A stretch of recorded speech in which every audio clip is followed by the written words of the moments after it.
Hey, everybody. All right. Hello, everyone. This is Juan Chaparro, and next to Moni me Georgiev. is Moni from Italy. Thank you for coming for this amazing workshop. We've been talking just prior to starting here how we can do another event where we can teach more from you guys, teach you guys. And so today's topic is called how to grow your cleaning business. And this is ideal for those that wanna, discover the secret of success in that balance between sales and hiring, which is the most complicated part of the business.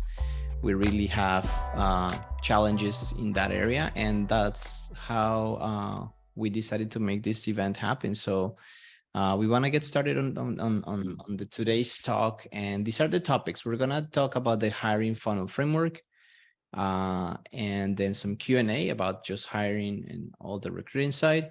And then we're going to do sales and marketing 101 with Moni, and then Q&A.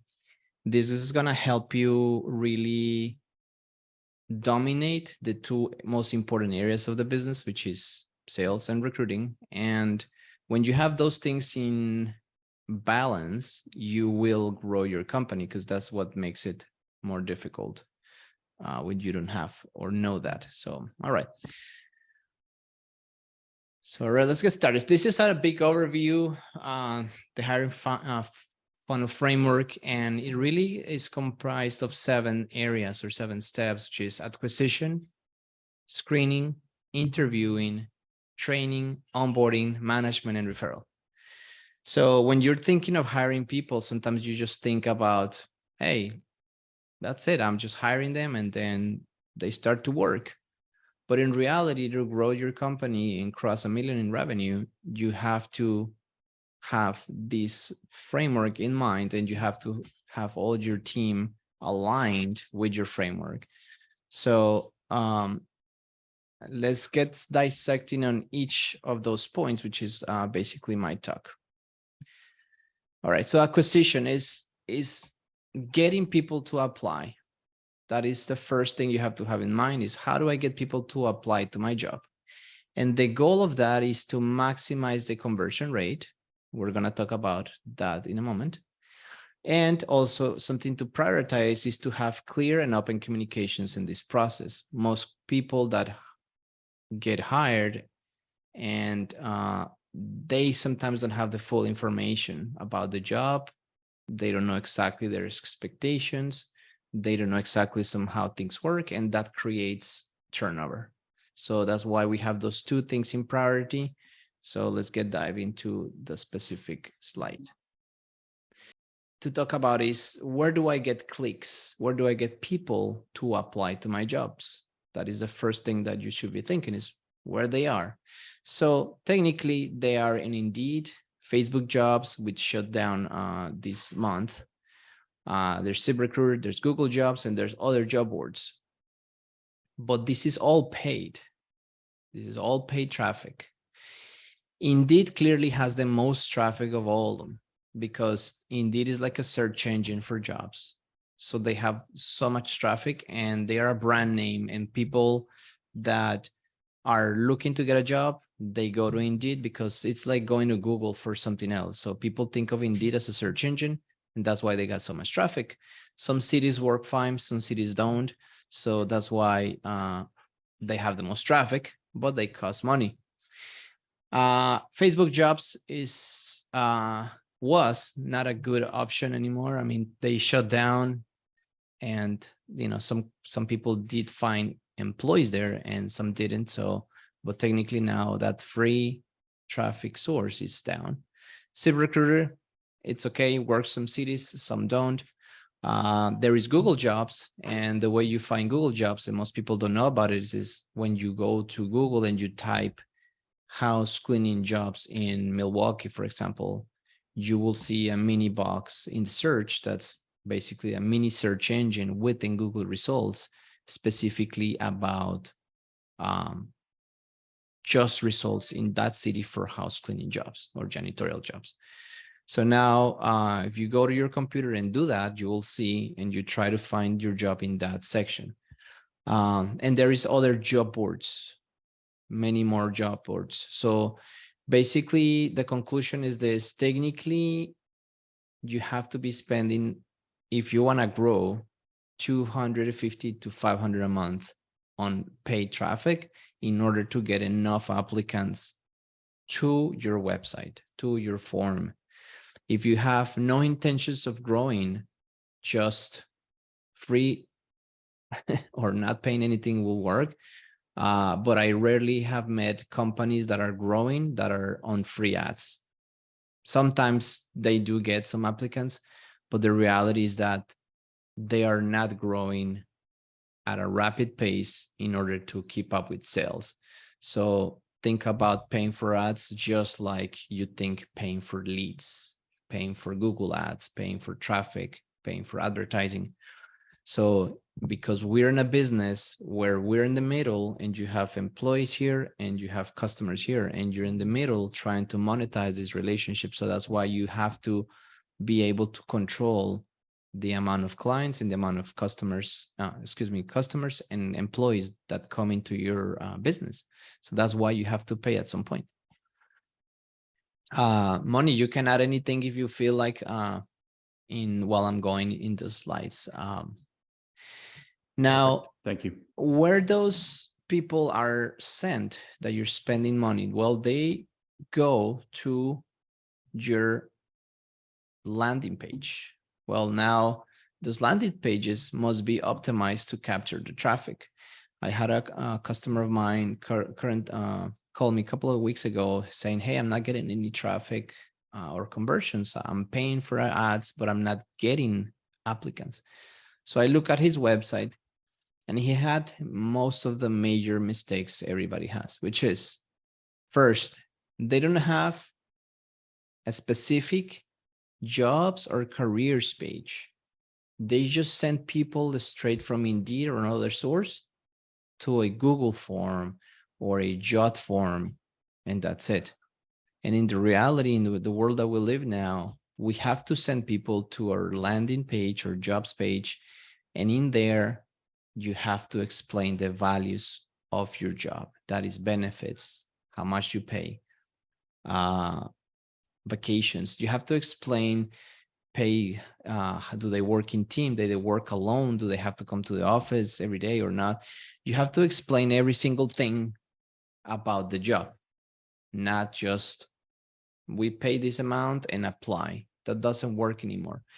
So that's why I recommend that you have a very well composed or written landing page for your job. You can look up one of my favorites, which is my page, gmates.com/jobs. I'm gonna post it here in the chat.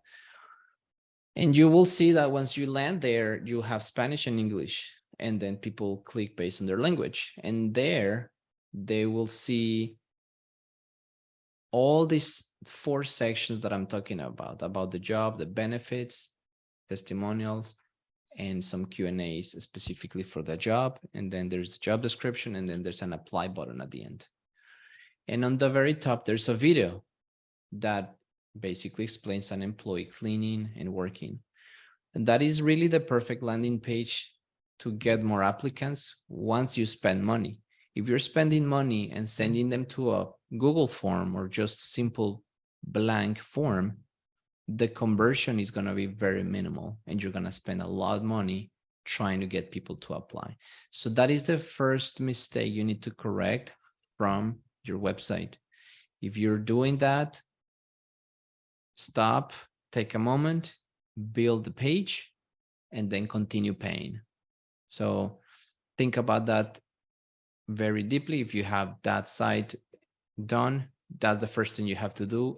And if there's anything you get out of this webinar or workshop, that was the most important part. All right. So, and the next part here on this landing page is the clarity of the job. Are applicants, do they know, do they have crystal clear what's in it for them or not? Or is just very vague? You have to have crystal clear exactly what is it for them, pay, benefits, requirements, etc., and then the apply button. That is the most important part that you need to have in that page. All right. Next, there you go. This is the most common mistakes I see on pages. First one, broken links and pages that are not HTTPS secure. Those pages are not going to be seen by Google as a good page, so you might not even get good traffic, and you might be sending people to a page that is broken. So you got to make sure that your pages are working, are properly named for SEO. And for example, when you name the page, on the top part of the page should say, house cleaning jobs or housekeeping jobs in San Antonio, Texas, for example, Los Angeles, California. You need to explain exactly what content is in that page, not just put jobs page. That is not the proper way. You have to explain what is in that page, and you do that by writing the correct title of the page. So simple as that. Those things impact your traffic, because at some point you want your own landing page, your own jobs page to be searchable and findable on Google. And that drives free traffic to your page without having to pay for ads. So you want to make sure that you're doing that. Okay. Next one. Okay. A lot of people are just collecting a simple form that's just name, email, phone, and attach a resume. When you receive a resume, you don't have enough information about the person. You just know where they work, their phone, their email, where they live, and that's it. You don't know if they're allergic to pets and cats. They don't know if they're working, they can work in the cold weather outside, or they can carry their own products if they have pain in their knees, or they have, any allergic reactions to animals. You don't know on a resume, you don't know if they have background check issues. The resume is not a good way to hire service workers, home workers. It's really not. That works for office positions. That works for, mainly office positions, marketing positions, leadership positions, where what they have in their head is the most important than what they can do with their hands. So that's why hiring on resumes doesn't work. It's not a good way for you to determine if this person should be a good applicant for the company. So that's a big mistake a lot of people are making. Third one will be poor quality web experience on their websites. In this case, for example, this particular company had 37 steps to fill out in this job application form. Who has time to fill out 37 steps? Even though they might be quick, still, it's a lot of steps. And when you do that, remember that you're paying for traffic. You want conversions. So you don't want to simply put those people through a lot of pain to convert. You want people to, fill out a good form that has the right questions, not too many, not too little, but not 37 questions. Okay, so this is very important on in your landing page. Or poor quality in your website, and I see this a lot, and I don't know why, but 90% of the companies out there are using stock photography. They are the same photos that everybody has, the ladies that look like models cleaning, and the photos are pixelated. They are all white, perfect people, all models. And hey, you better show the real people that are working in your company, all ethnicities, all colors, all sizes, not so beautiful, not so perfect.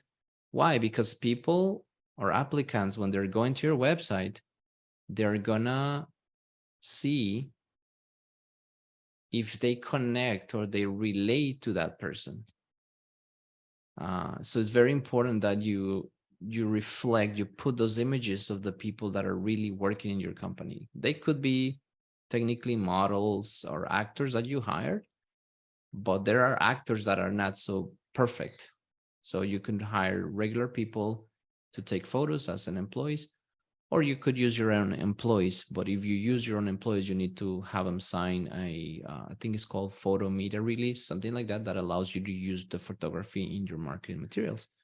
That is perfectly fine as well.